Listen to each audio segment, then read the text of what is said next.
मी विचार करत होतो की ह्या वीकेंडला आपण ट्रेकिंगला जाण्याचा प्लॅन करू शकतो. तिथलं वातावरण खूप छान असतं म्हणे हल्ली. नमस्कार. आपल्या रोजच्या वापरातल्या इलेक्ट्रॉनिक उपकरणांमध्ये खरं तर काही अदृश्य संरक्षक लपलेले असतात. आज आपण अशाच एका महत्त्वाच्या घटकाबद्दल म्हणजेच व्होल्टेज रेग्युलेटरबद्दल जाणून घेणार आहोत. कधी असा विचार केला आहे का की आपण प्रत्येक वेळी आपला फोन चार्जिंगला लावतो तेव्हा तो जळून का जात नाही? या अगदी साध्या प्रश्नाचं उत्तर एका छोट्या पण खूपच महत्वाच्या सर्किटमध्ये दडलेलं आहे. चला तर मग सुरू करूया. आज आपण काय काय पाहणार आहोत? सगळ्यात आधी आपण समजून घेऊ की ही अस्थिर विजेची नेमकी समस्या आहे तरी काय. मग ह्या पॉवर सप्लायला मोजायचं कसं ते पाहू. त्यानंतर ह्यावरचा स्मार्ट उपाय म्हणजेच रेग्युलेटर कसा काम करतो ते बघू.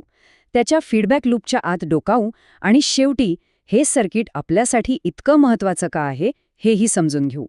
तर आपला पहिला मुद्दा, अस्थिर विजेची समस्या. खरं तर आपल्या घरातल्या सॉकेटमधून किंवा बॅटरीमधून जी वीज येते ना, ती कधीच अगदी सरळ रेषेत म्हणजे एकदम स्थिर नसते. कोणताही पॉवर सप्लाय 100% स्थिर नसतो. बाहेरून येणाऱ्या विजेत होणाऱ्या बदलांमुळे किंवा आपलं उपकरण किती जास्त काम करतंय यावर त्याचं व्होल्टेज सतत बदलत राहतं. आणि ही जी अस्थिरता आहे ती आपल्या नाजूक इलेक्ट्रॉनिक गॅजेटसाठी खूप धोकादायक ठरू शकते. त्यामुळे त्यांची कार्यक्षमता कमी होऊ शकते किंवा ते कायमचे खराबही होऊ शकतात. मग ह्या अस्थिरतेचं मोजमाप कसं करायचं?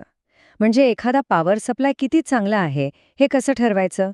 यासाठी 2 महत्वाच्या चाचण्या आहेत. चला त्या पाहूया. पहिली चाचणी आहे लोड रेग्युलेशन. सोप्या भाषेत सांगायचं तर जेव्हा एखादं उपकरण काहीच काम न करण्याच्या स्थितीतून म्हणजे नो लोडवरून अचानक पूर्ण क्षमतेने काम करायला लागतं म्हणजे फुल लोडवर जातं, तेव्हा त्याच्या आउटपुट व्होल्टेजमध्ये किती बदल होतो हे मोजणं म्हणजे लोड रेग्युलेशन. आता हे सूत्र बघून घाबरू नका. आपलं लक्ष फक्त आकड्यांवर हवं. बघा, लोड नसताना व्होल्टेज आहे 12 व्होल्ट आणि पूर्ण लोड दिल्यावर ते कमी होऊन 11.8 व्होल्ट झालं.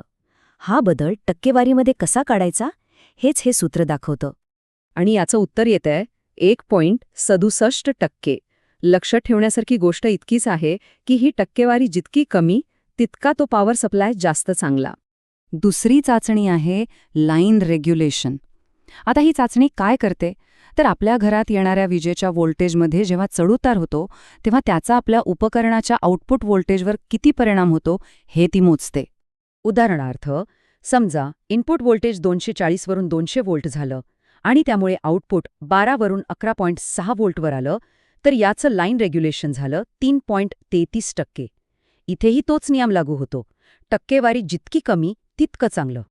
ठीक आहे, तर आपण अस्थिरतेची समस्या पाहिली, पण यावर उपाय काय? इथेच एक खूप हुशार संकल्पना समोर येते. ती म्हणजे फीडबॅक लूप. एक अशी प्रणाली जी स्वतःच स्वतःला सुधारते. हा एक साधा ब्लॉक डायग्राम आहे जो दाखवतो की रेग्युलेटर कसं काम करतो. तो सतत आउटपुट व्होल्टेजचा एक नमुना घेतो, त्याची एका आदर्श व्होल्टेजशी तुलना करतो आणि व्होल्टेजला नेहमी अचूक पातळीवर ठेवतो, अगदी गाडीतल्या क्रूज कंट्रोलसारखं. यालाच तर निगेटिव्ह फीडबॅक म्हणतात. ही एक अशी नियंत्रक क्रिया आहे जी आउटपुट व्होल्टेजला स्थिर ठेवते. खरं तर ही फीडबॅक यंत्रणास स्थिर व्होल्टेज मिळवण्याची गुरुकिल्ली आहे. चला, आता या संकल्पनेच्या आत शिरूया आणि पाहूया की प्रत्यक्षात हे सर्किट काम कसं करतं. ओके, हे आहे ते खरं सर्किट. हे दिसायला कदाचित थोडं किचकट वाटेल, पण काळजी करू नका. आपण याचे सोपे भाग करून अगदी सहजपणे समजून घेऊ. ह्या टीममध्ये 3 मुख्य खेळाडू आहेत. पहिला सॅम्पलर, जो आउटपुट व्होल्टेजचा एक स्नॅपशॉट घेण्याचं काम करतो. दुसरा आहे कंपॅरेटर, जो या स्नॅपशॉटची तुलना एका आदर्श व्होल्टेजशी करून निकाल देतो. आणि तिसरा कंट्रोल एलिमेंट, जो कंपॅरेटरच्या सिग्नलनुसार एका झडपेसारखं काम करून पॉवर कमी जास्त करतो. मग ही टीम काम कसं करते? इथेच खरी मजा आहे. समजा आउटपुट व्होल्टेज वाढायला लागलं, तसा सॅम्पलर लगेच एक जास्त व्होल्टेजचा स्नॅपशॉट कंपॅरेटरकडे पाठवतो. कंपॅरेटर कंट्रोल एलिमेंटला सांगतो, अरे व्होल्टेज वाढलंय. मग कंट्रोल एलिमेंट लगेच ती झडप थोडीशी बंद करतो, ज्यामुळे आउटपुट व्होल्टेज कमी होतं आणि पुन्हा योग्य पातळीवर येतं. आणि हे सगळं अक्षरशः क्षणार्धात घडतं. तर मग हे सगळं इतकं महत्वाचं का आहे?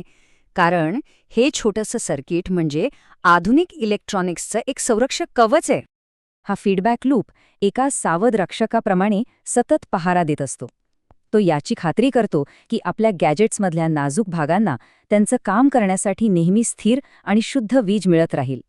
तर मग जाता जाता एक विचार मनात येतो.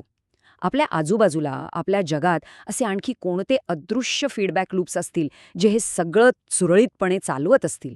यावर नक्की विचार करा.